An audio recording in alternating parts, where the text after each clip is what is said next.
আমি যেতিয়া পিচি বা পলিষ্টাৰ কটনৰ যেতিয়া আমি কণ্টেইনটো আমি উলিয়াব বিচাৰোঁ তেতিয়া আমি প্ৰথমে ল'ব লাগিব সালফিউৰিক এচিড 98% আৰু আমাক লাগিব নৰ্মেল ৱাটাৰ আমি প্ৰথমতে সালফিউৰিক এচিড 70 ml ল'ম 70 ml সালফিউৰিক এচিড আৰু 30 ml ৱাটাৰ আৰু তাৰ পিছত আমি ইয়াৰ এটা সলুশন বনাম এইটো আমাৰ সালফিউৰিক এচিড আৰু পানীৰ সলুশন যেটো 70% কনসেন্ট্ৰেট এতিয়া আমি আমাৰ স্যাম্পলটো আমি কাটিম আৰু তাক আমি ওয়েট কৰিম আমি এই কাপোৰখনৰ পৰা 5 গ্ৰাম আমাৰ স্যাম্পল হ'ব এইটো আমাৰ স্যাম্পল যেটোৰ আমাৰ ওজন হ'ল 5 গ্ৰাম এতিয়া আমি এই স্যাম্পলটো ইয়াৰ পৰা লৈ আমাৰ যেটো সলুশন আছিল সেই সলুশনটোৰ ওপৰত আমি তাত ডুবাই দিম এতিয়া আমি ওজন কৰি লোৱা কাপোৰখন আমাৰ এই সলুশনটোত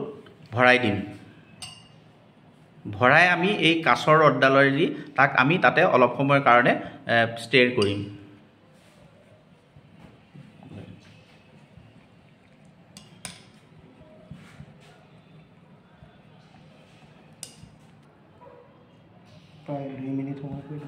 আমি কমেও ইয়াক 1 পৰা 2 মিনিট আমি ইয়াতে ডুবাই ইয়াক লৰাই থাকিম ইয়াৰ পিছত আমি এই কাপোৰখন ইয়াৰ পৰা উলিয়াই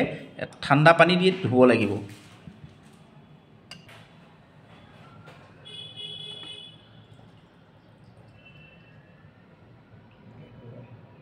এতিয়া আমি কাপোৰখন এই বালতিটোত থকা পানীত ভৰাই দিম ইয়াৰ পৰা আমি ইয়াৰ যিখিনি কাপোৰত সালফিউৰিক এচিড লাগি আছে সেইখিনি আমাৰ ইয়াতে ডাইলুট হৈ যাব আৰু ইয়াৰ পিছতহে আমি ইয়াক হাতেদি ধৰিব লাগে বালতি বা বেচিনত যিকোনো যেনেকৈ সুবিধা হয় তেনেকৈ ধুই ল'লে হ'ল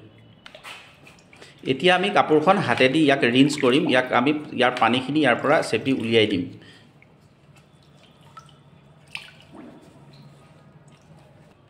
এতিয়া আমি কাপোৰখন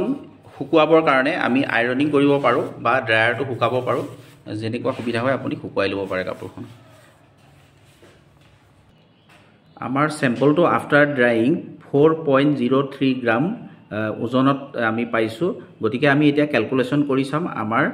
কাপোৰখনত কিমান পাৰ্সেন্ট পলিষ্টাৰ আছে আৰু কিমান পাৰ্সেন্ট কটন আমাৰ ইয়াতে ডিজলভ হ'ল